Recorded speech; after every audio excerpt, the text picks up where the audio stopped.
নমস্কার সকলকে। চলুন আজকে আপনাদের দেখাবো হলদিয়ারই খুব সুন্দর একটা জায়গা। এর আগেও একটি দুটি ব্লগে হলদিয়ার কাছাকাছি বেশ কয়েকটি জায়গা আপনাদের সঙ্গে ঘুরে দেখেছি। তার মধ্যে অবশ্যই ছিল মহিষাদল রাজবাড়ি, অবশ্যই ছিল সেখানের গোপালজিউর মন্দির। এই হলদিয়া এই শহরটি পূর্ব ভারতের পশ্চিমবঙ্গ অঙ্গরাজ্যের পূর্ব মেদিনীপুর জেলার একটি মহকুমা শহর এবং ভারতের একটি সমুদ্র বন্দর। এখানে কিন্তু ভ্রমণ পিপাসুদের আকর্ষণের সব রকম ব্যবস্থাই মজুদ আছে। নদীচর, সমুদ্র বন্দর, জনপদ, তেল শোধনাগার, পেট্রোকেমিক্যালস, অন্যান্য শিল্প কারখানা, school, college, cinema, community hall, অনেক কিছুই এখানে দেখার রয়েছে। তবে আজ আমরা যেটি দেখব সেটি হচ্ছে হলদিয়ার টাউনশিপের রিভার সাইড অঞ্চলটি। এখানে হলদিয়া নামের সঙ্গেই আমরা বুঝতেই পারছি যুক্ত আছে হলদি নদীর নাম। এই নদী নিঃসন্দেহে এই নদী পার বেড়াবার একটা আদর্শ জায়গা, বিশেষত খুব সকালে এবং বিকালে বেশ রাত্রি পর্যন্ত এখানে খুব জনসমাগম হয়। আর আমরা এখানে যেদিন পৌঁছেছিলাম না, সেদিন ছিল 2024-এর শেষ দিন। 31শে ডিসেম্বর 2024। ঠিক তার পরের দিনই কল্পতরু উৎসবে যোগদান করতেই আমরা পৌঁছে গিয়েছিলাম হলদিয়ায়। হলদিয়া ব্যক্তিগতভাবে আমার ভীষণ পছন্দের একটা শহর।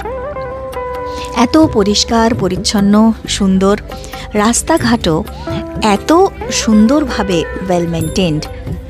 কলকাতা থেকে মোটামুটি ঘন্টা দুয়েকের মধ্যেই পৌঁছে যাওয়া যায় এই হলদিয়া, এবং একদিনের ছুটিতে সুন্দরভাবেই ঘুরে যেতে পারেন।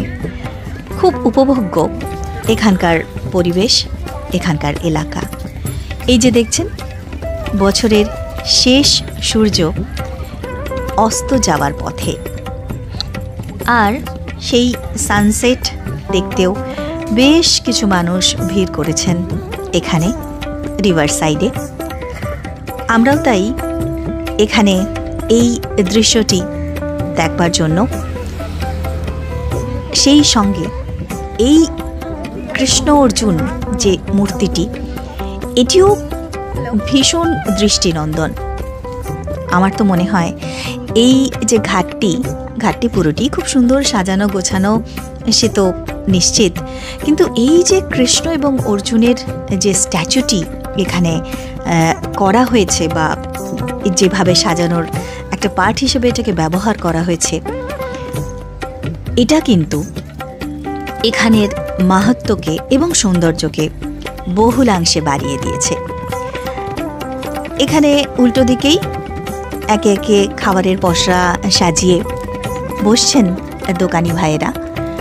যদিও এখানে প্রচুর প্রচুর খাবারের দোকান, এবং সেখানে ফুচকা, চাট থেকে শুরু করে ভুট্টা, সেখানে বিভিন্ন রকম ফাস্ট ফুড, চা, কফি, বাদাম, সব কিছুই রয়েছে। আপনি আপনার পছন্দ মতো খেতে পারেন।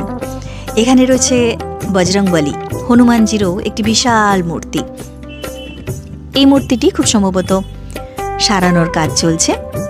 আর এই যে দেখতে পাচ্ছেন, খুব সুন্দর চারিদিক, পরিষ্কার পরিচ্ছন্ন, সাজানো গোছানো।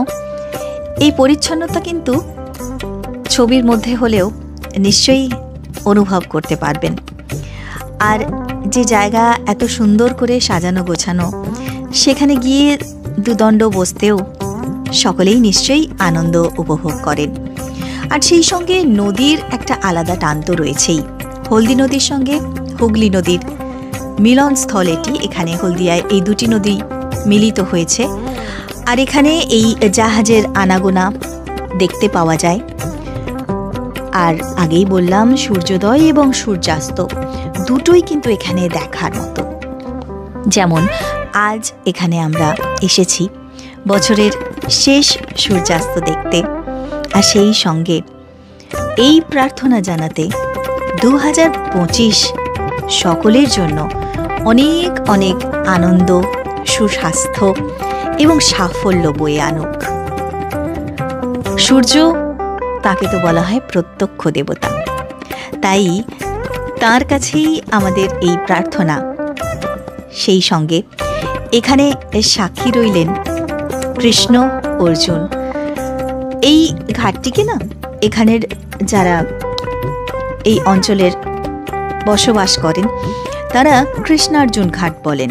অর্থাৎ এখানে বেশ অনেক কটি ঘাট রয়েছে, তো যেখানে ওই মূর্তিটি রয়েছে সেটিকে কৃষ্ণার্জুন ঘাট বলেন।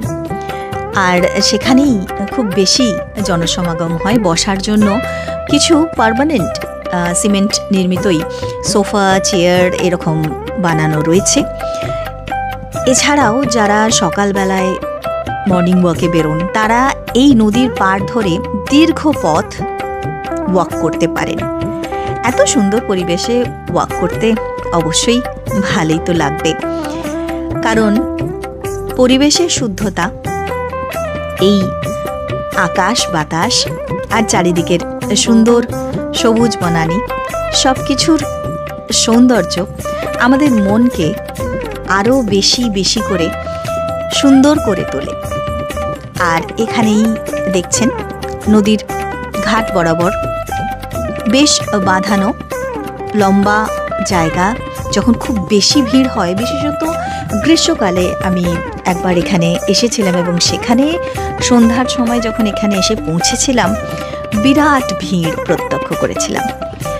কিন্তু যেহেতু শীতকাল এবং সন্ধ্যা হয়ে আসছে, খুব সম্ভবত সেই কারণেই আজকে ভিড়ের প্রাবল্য একটু কম, অথবা এই কারণেও হতে পারে দিনটি ছিল 31শে ডিসেম্বর, তো অনেকেই হয়তো এদিক ওদিক সেদিক পিকনিকে গেছেন, সেই কারণেও এই নদীর পাড়ে আজকের ভিড়টি একটু কম। যদিও সেটি আমাদের জন্য বেশ আনন্দেরই, কারণ খুব বেশি ভিড় থাকলে জায়গা তার নিজস্ব সৌন্দর্য যেন হারিয়ে ফেলে।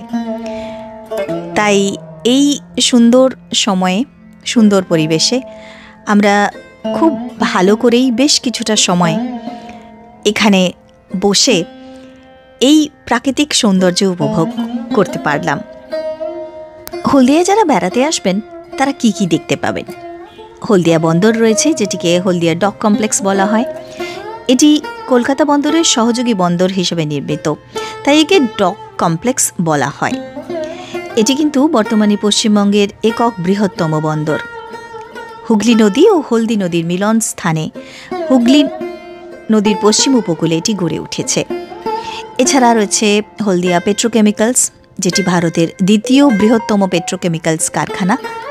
1994 সালে টাটা গোষ্ঠী, চ্যাটার্জি গোষ্ঠী, ইন্ডিয়ান অয়েল ও পশ্চিমবঙ্গ সরকারের মধ্যে চুক্তি হয় এবং হলদিয়া পেট্রোকেমিক্যালসের নির্মাণ শুরু হয়। এছাড়া রয়েছে হলদিয়া তৈল শোধনাগার। ইন্ডিয়ান অয়েল কর্পোরেশন লিমিটেড এই তৈল শোধনাগারটি গড়ে তোলে। 1975 সালে জানুয়ারিতে এটির উদ্বোধন হয়। মধ্যপ্রাচ্য থেকে আমদানি করা অশোধিত খনিজ তৈল এই তৈল শোধনাগারেই শোধন করা হয়। সারা দেশে পেট্রোল, ডিজেল, কেরোসিন ও অন্যান্য পেট্রোপণ্য সরবরাহ করা হয়। এখানেই হলদি নদী রয়েছে, রয়েছে হলদিয়া ইনস্টিটিউট অফ টেকনোলজি এবং আরও আরও আরও অনেক কিছু।